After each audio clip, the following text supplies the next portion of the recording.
안녕하세요. 이번 시간에는 슈퍼버블 붕괴 관련해가지고 한번 안내 드리도록 하겠습니다. 2022년 자료들을 만들어 놓고는 방송을 하지 못했어요. 지금 와가지고 다시 또 안내를 해드리는 이유는 금을 이해하려면 바로 이런 버블에 대해서 이해되고 버블 붕괴되는 이런 과정들도 알아야 되기 때문에 안내를 드리도록 하겠습니다. 하지만 저는 투자나 주식이나 이런 거 전혀 권유하지 않습니다. 이건 본인의 판단이지 그냥 이러한 경제적인 흐름, 금을 갖다 공부하다 보면 국제 정세를 알아야 됩니다. 그래서 두루 섭렵해야 되는데 이런 데 도움이 되기 때문에 저는 여기에 대해서 공부를 늘 하고 있는 편이에요. 역사적으로 일어났던 슈퍼버블에 대해서 안내를 하도록 하겠습니다. 그리고 그 전에 소주제로 금은 안전하지 않다라는 이야기 먼저 드리면서 빠르게 들어가 볼까 합니다. 우리가 안전자산이라고 불리는 금은 늘 안전자산은 아니다. 그리고 반토막이 날 때도 있다. 어떤 경우에는 정말 심하게 지금 현재 금 가격이고요. 바로 이 부분이 계속해서 두드러 맞고 있습니다. 그래서 여기를 돌파하지 못하고 있는 실정입니다. 근데 이걸 돌파한다면 또 상황은 달라지겠죠. 그리고 여기에서는 다시 크게 하락할 가능성도 있기 때문에 여기서는 주의해야 될 구간으로 보입니다. 이런 얘기는 안 해주시더라고요. 금 전문가들이.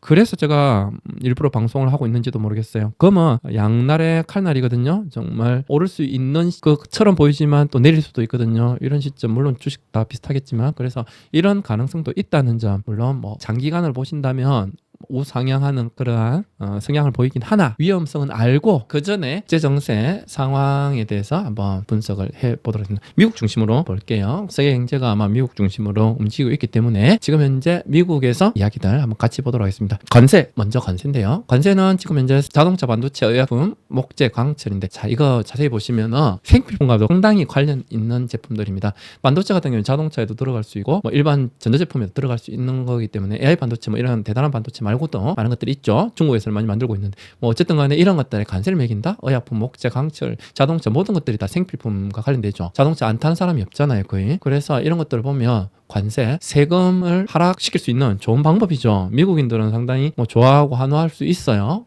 많은 사람들이. 하지만 그것이 결국에는 물가 상승을 압박할 것입니다. 싸게 들어오던 것들에 대한 모든 관세가 이것이 나중엔 정말 덕이 될까? 요거 한번 생각해 보고요. 물론 미국의 기업들을 살리는 데는 어느 정도는 도움이 될 겁니다. 자, 그리고 기후변화 협정 탈퇴, 청정에너지 기술과 관련된 이러한 기술들이 퇴보될 가능성도 있어졌습니다. 미국이. 일단 그 다음에 WHO 세계보건기구 탈퇴 5분의 1을 지원했다고 하는데 탈퇴했다고 하고 그 다음에 UN을 갖다가 탈퇴한다고 하는데 인권 이사회나 난민기구 이런 데 지금 탈퇴를 한다고 하네요. 뭐 이 관련해서는 구호 자원 지원 종료도 있는데 세계식량계획기구 그 다음에 지뢰 제거 인도단체 뭐 이런 데도 좀 종료한다는 이야기를 하고 있습니다. 이건 2분의 1을 지원했다고 하네요. 자, 아까 말했던 그 UN 탈퇴인 난민기구나 인권이사회 이런 것들은 바로 요 이스라엘과 관련이 있을 수 있습니다. 가자지구 뭐 이런 것과 그래서 이스라엘에 조금 편이 들어지는 그런 성향이 아닐까라는 생각을 해봅니다. 그리고 이집트가 예외인데 이집트 같은 경우에는 중동 지역에서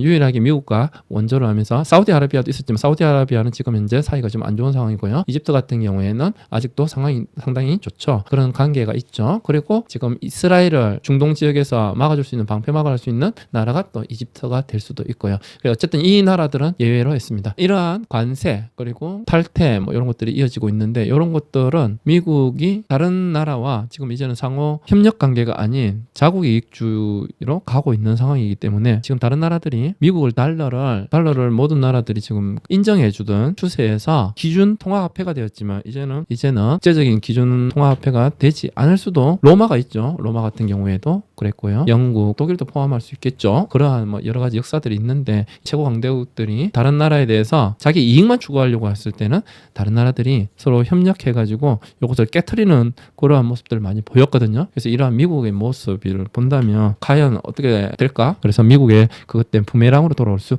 있다. 그리고 지금 포트녹스 금, 재밌는 이야기죠. 포트녹스 금을 갖다가 지금 도지 앨런 머스크가 금 보유량을 조사한다고 시사했는데요. 2월 17일에 나왔던 뉴스고요. 이것이 왜 중요하냐면 포트녹스의 세계의 금이 가장 미국이 안전하니까 여기에다 보관을 했는데 여기에 실제 금은 그만큼 있지 않다라고 지금 추측하고 있거든요. 그렇다면은 이것을 만약에 정말로 열어보았을 때 만약 없으면 어떻게 되는 거죠? 네, 아마 이거 관련해가지고 금 전문가들이 계속 금이 오른다고만 얘기하더라고요. 엄청난 엄청난 호재다. 10배가 오를 수도 있다. 이런 얘기도 하는데 저의 생각은 조금 중립적입니다. 금이 있다면은 그것이 있는 것처럼 보여졌다면 그렇다면은 지금까지 올라온 금값 다 반납하는 것인가? 뭐 이런 것들도 한번 고민을 해봐야 되고요. 그 다음에 만약에 없다면은 내려갈 수 있는 거 가능성이 너희들이 이렇게 믿고 신뢰하고 있는 이 금이 실존하지 않잖아. 이것보다는 우리가 발행하고 있는 달러 또는 너희들이 계속 믿고 있는 비트코인 이런 것들이 더 신뢰할 수 있는 거 아니야? 만약에 이렇게 해서 금 가치를 갖다가 하락시킬 가능성도 있거든요. 떨어뜨릴 수 있는 기회가 될 수도 있고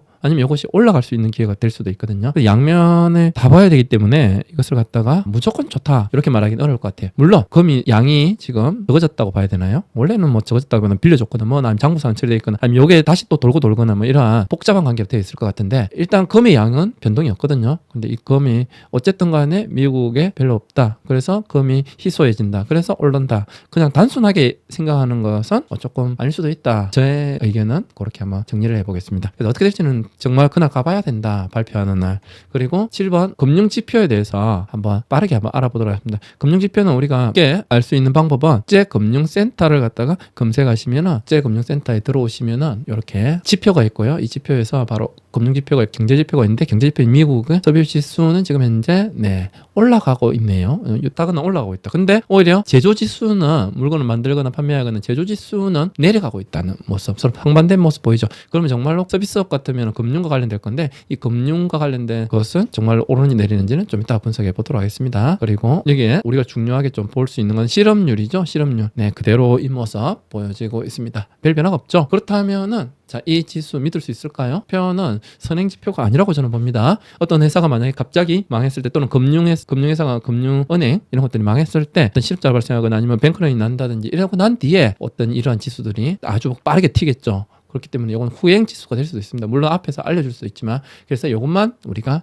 믿고 안심할 수는 없다. 근데 지금 현재 어떤 특이점은 보이지 않는다. 요까지 안내를 드릴게요. 그리고 워런 버핏, 블랙롤이나 은행들 먼저 한번 보도록 할게요. 버커셔 해스웨이 지금 자세히 보면은 워런 버핏이 잘 알고 계시죠? 뱅크 오브 아메리카를 갖다가 가장 많이 두 번째로 가장 많이 투자하고 있죠. 요게 모기지론 당시 경제 위기가 왔을 때 금융 위기가 왔을 그 당시에 워런 버핏이 뱅크 오브 아메리카를 갖다가 제1주주가 되는 조건으로 여기 지원을 해주게 되고 버커셔 해스웨이가 거기에서 가장 많은 있는 것으로 알고 있는데 여기에서 보면은 한번 올랐고 맞고 있는 모습 보실 수 있죠. 거래량 훅 떨어진 거 보이시죠? 이거 아마 버커셔 해스웨이의 워런 버핏이 현금으로 보유하기 위해서 매도한 양이 아닐까라고 생각하는데요. 이런 것들 본다면 버커셔 해스웨이가 지금 앞으로 계속 좋을까 선언이 하나 그어지고 있는데요. 그리고 지금 현재도 여기에서는 계속해서 맞고 지금 하향하는 추세로 내려갈까 말까 지금 보고 있습니다. 물론 여기서 본다면 오르는 추세 아니야? 라고 할 수 있지만 여기를 돌파하지 못한다면 내려갈 가능성은 없습니다. 왜?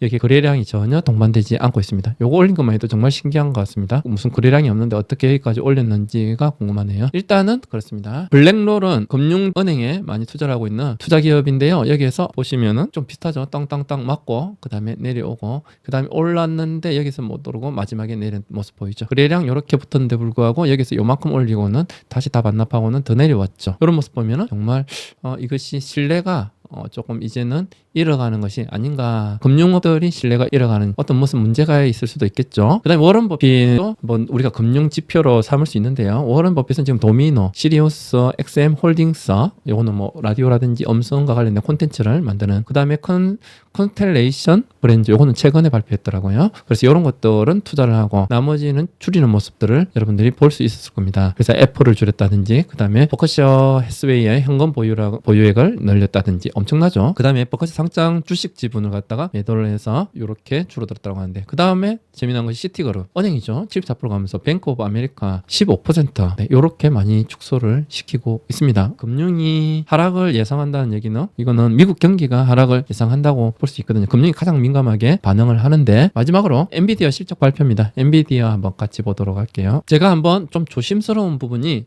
제가 24년 작년이죠. 여름 때 이때입니다. 7월 11일 요 정도에서 경기 붕괴가 아마 10월 달이나 11월 달에 올 것 같다. 그래서 여기서 지금 한번 흔들리고 있다. 그리고 이거 싼 고점 못 뚫으면 내려올 수 있고 계속해서 내려갈 수 있다. 엔비디아는 아마 엘리엇 파동에서 여기서부터 1파, 뭐 2파, 3파, 4파, 5파를 봤을 건데 지금 그게 아니고 이제는 제가 더 길게 봐야 될 시점이 온 것 같아요. 여기서 더 올랐기 때문에. 그래서 제가 틀렸고요. 당시에 여기서부터 1파를 본다면 이제는 좀 길게 보니까 파동이 나오더라고요. 1파, 2파, 3파 상승했고 4파 하락했고 5파 여기까지 상승을 했는데 여기서 하락이 나오고 여기 언제냐면 11월 21일입니다. 하락이 나오고 다시 싼 고점을 찍습니다. 찍고 난 뒤에 여기서 전혀 못 올리고 있죠. 그리고 내려오는데 이때 뭐 다른 뭐 중국의 뭐 AI 관련해 가지고 이야기도 나오죠. 정해져 있는 수순으로 사이클대로 지금 가고 있는 것으로 보입니다. 그리고 저는 여기서 여기까지 많이 내려왔나? 요것도 조금 의아했고 그 다음에 여기서 내려오고 더 많이 못 올리고 여기서 가깝게 여기까지 올라오고 그래서 한 번씩 보면은 고점에 원래 싼 고점에 나오고 난 뒤에 하락을 예상했을 때 보통은 싼 고점에서 내려오는 경우 많았는데 요즘에는 패턴이 조금 바뀌었는지 10%를 더 올렸다가 내린 경우도 있습니다. 그게 금에서도 한번 일어났었거든요. 그런데 지금 이게 140일인데 10%면 14, 15죠.